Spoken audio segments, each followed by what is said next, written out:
ओंकार से में लीन होते होते हमें अनहद की बांसुरी का संगीत कहाँ पहचानना है, कैसे दिव्यनाद का भी केंद्र है, कहाँ का सवाल नहीं है, पूरे अस्तित्व में गूंज रहा है ना। ऐसा कुछ है नहीं कि कहीं नहीं गूंज रहा है। जहाँ तुम ध्यान दोगे वही। इसलिए गजब की बात है, तो अलग अलग ऋषियों ने भी कहा, किसी ने कहा नाथ का यहाँ पर है, इस्लाम फिर इसका नाम दिया, किसी ने कहा सहस्रार में बज रहा है, किसी ने कहा ओंकार यहाँ गूंज रहा है। असली बात ये है कि वो सर्वत्र गूंज रहा है, कहीं ऐसा कोई स्रोत नहीं है। जब हम लोग ऐसे लूजली कहते हैं स्रोत, अर्थात कि जो सीट का, where is the seat of Omkar, कहाँ पर बज रहा है, कहाँ से आ रहा नहीं। स्रोत का दो मतलब है, एक मतलब है कि वो कहाँ बज रहा है, एक मतलब है कहाँ से आ रहा है। वो आता है, आने जाने वाला प्राणी नहीं है, कहाँ पर बज रहा है। बस सब जगह रहा है, लेकिन तुमको कहाँ ध्यान देना। एक नेपाल में थे तो वहाँ एक हम और शरण जी बैठे थे, एक महिला आई, वो पीछे से आ रही थी। तो नजदीक आई, शरण जी ने पूछा कि क्या बात है, पीछे से क्यों आ रही है। तो बोला कि स्वामी जी मुझे यहाँ से पीछे से दिखता है। थोड़ी पगली सी थी, शरण जी तो जानते हो थोड़े मजाकिया हैं। शरण जी कहा कि माँ थोड़ी कोशिश करो तो घुटने से भी दिखाई देगा। चली गई। चलो मजाक की बात, आधे घंटे में उधर से आंख बंद करके आ रही है। अब क्या हुआ, तो आपने ठीक कहा था, घुटने से दिखाई देगा। तो तुम जहाँ से सोचोगे नाद वहीं से सुनाई देगा, क्योंकि वो सब जगह सुनाई देता है।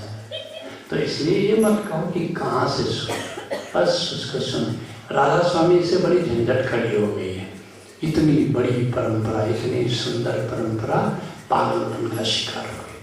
अब वहाँ किसी गुरु ने कह दिया कि बाएं तरफ से मत सुनो, दाहिने तरफ से सुनो, क्योंकि बाएं तरफ से काल की आवाज़ आती है। बात केवल इतना ही कहना चाहते थे कि दाहिने से मधुर ध्वनि आती है, दाहिने कंसंट्रेट करो, लेकिन वो कह गए डराने के लिए कि बाएं से काल की आवाज़ आती है। अब बड़ा मुश्किल है, कोई कह दे कि बंदर की याद नहीं आनी चाहिए, तो किसकी याद आएगी, बंदर की। तो राधा स्वामी वाले जितने हैं वो सब परेशान हैं। क्यों, वो कहीं तो बाएं से तो आ रही है, अरे जिधर ध्यान दोगे वो तुम उधर से आ रहा है, बाएं ध्यान दो बाएं से आ रहा है, दाएं ध्यान दो दाएं से आ रहा है।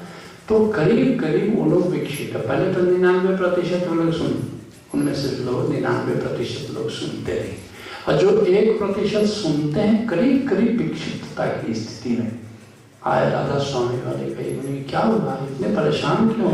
तो काल की आवाज़ आती है, कुछ आप उपाय बताइए। फिर एक चरणदास आए, चरणदास बड़े अच्छे संत हैं उनकी परंपरा में, अभी गुरिंदर सिंह जी हैं उनके जस पर है। उन्होंने एक रास्ता निकाला। गुरु कोई कह देता है परंपरा में तो बाद का जो भी गुरु आता है उसको एकदम से नहीं काटेगा, थोड़ा रास्ता निकालेगा कहने का। तो चरणदास ने कहा कि सुनो, बाएं दाएं का झंझट छोड़ो, यहाँ से आ, यहाँ पर ध्यान दो।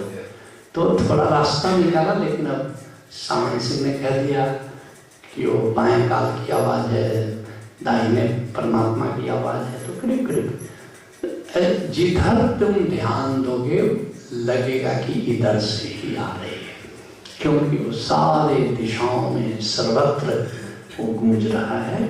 तो इसलिए ये मत कहो कि उसका स्रोत क्या है। हाँ, उसमें दाहिने तरफ से जो सुन रहे हो तुम्हारे कारण भेद पड़ रहा है, परमात्मा के कारण भेद नहीं पड़ रहा है। क्यों, हमारी बाईं आँख बायां कान वो यहाँ जो छठा केंद्र है वहाँ से जुड़ा हुआ है, और दाहिनी आँख दाहिना कान सीधे सहस्रार से जुड़ा हुआ है। तो इसलिए जो दाहिने कान तरफ से सुनोगे तो सहस्रार से सीधे ध्वनि आ रही है, और बाएं तरफ से सुनोगे तो आज्ञा चक्र की खिड़की से होके आ रहा है। तो बाएं तरफ वाली ध्वनि उतनी मधुर नहीं है, दाहिने से करोगे तो सीधे सहस्रार से आ रही है, तो ज़्यादा मधुर है, मीठी है, बांसुरी बज रही वजह से, लेकिन वो ज़्यादा देर तक ठहरती नहीं। बाएं तरफ से जो आती है या जो स्थूल ध्वनियाँ है वो सदा तुम सुन सकते हो, लेकिन दाहिने तरफ से एक तरह से परमात्मा की मर्जी। दाहिने तरफ से जब परमात्मा रिस्पॉन्स देना होगा तो बांसुरी बजनी शुरू हो जाती है, लेकिन तुम सोचोगे कि काश ये बजती ही रहे, लेकिन वो देखते देखते वो गायब हो जाएगी। तुम लगे वो उसमें बड़ा दुख भी होता है कि दोनों बजती रहे बजती रहे बजती रहे, 1 मिनट 2 मिनट 1.5 मिनट ज़्यादा से ज़्यादा मैं बता रहा हूँ, इसके बाद वो गायब हो जाती है, ज़्यादा देर नहीं, क्योंकि वास्तव में वो परमात्मा, जैसे मैंने बताया कुमारी रिस्पॉन्स है, ऐसे ही जो सूक्ष्म बांसुरी बजती है वो वास्तव में गोपाल की बांसुरी है, वास्तव में वो परमात्मा की बच्ची है। तो निश्चित रूप से तो इस विगुचन में मत ज़्यादा पढ़ो कि हम बाएं ही सुनेंगे कि दाएं ही सुनेंगे।